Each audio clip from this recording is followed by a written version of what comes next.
tava jananam kalo na janati tava samapanam. Who's usually touring all the time, a householder, a dad who's got twin boys and a little girl, as an entertainer who's constantly traveling like yourself and trying to meditate upwards of 4 times a day. Are there any psychological and physiological indicators of somebody when they're doing disciplines eagerly and rigidly over time that would indicate that they're coming up on a samadhi-like experience? Are there any signposts? Are there any things that we should look for? See,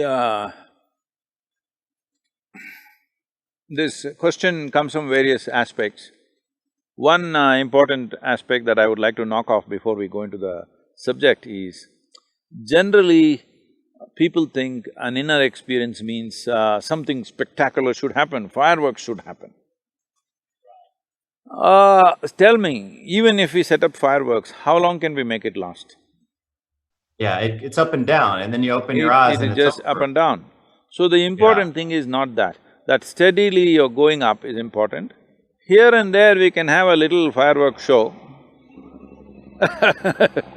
That's okay, but that is not the goal.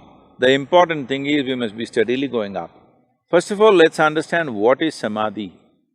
Samadhi means… sama means equanimous, di means buddhi or the intellect. When your equanimous becomes when your intellect becomes equanimous, you're in a state of samadhi. There are different types of samadhi. Generally, it is categorized as 8 different stages of samadhi. So let me not go into the detail of these categories. The important thing to understand is, the very function of the intellect is to discriminate. You are able to discriminate what is the soil, what is the tree, what is the stone, what is the human being, only because your intellect is functioning. Now if you make it equanimous, that means in some way you will not see the discrimination, you will experience life as one big whole, because intellect is a knife which is cutting the universe into small segments of pieces for your experience.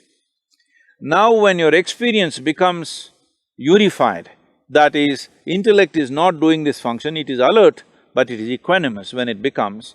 Now, I'm sitting here, behind me this beautiful, Mato Tapili is standing up. Suppose you can't make out the difference between this and that. This is samadhi.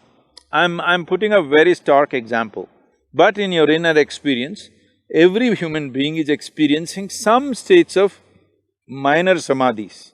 Somewhere they put down their intellect and, they experience some kind of togetherness. You can call it love, you can call it affection, you can call it, friendship, but some moments where discriminations are taken away and there is some sense of togetherness. But now the question is to maintain this every moment of your life. So, simple way of seeing whether I'm moving forward or not is, when you wake up in the morning well, if you're unwell, if something else, let's leave that. Let's say you're perfectly healthy. You wake up in the morning, how does it feel to wake up in the morning? Waking up in the morning is a very important ritual in the yogic culture, how you wake up in the morning.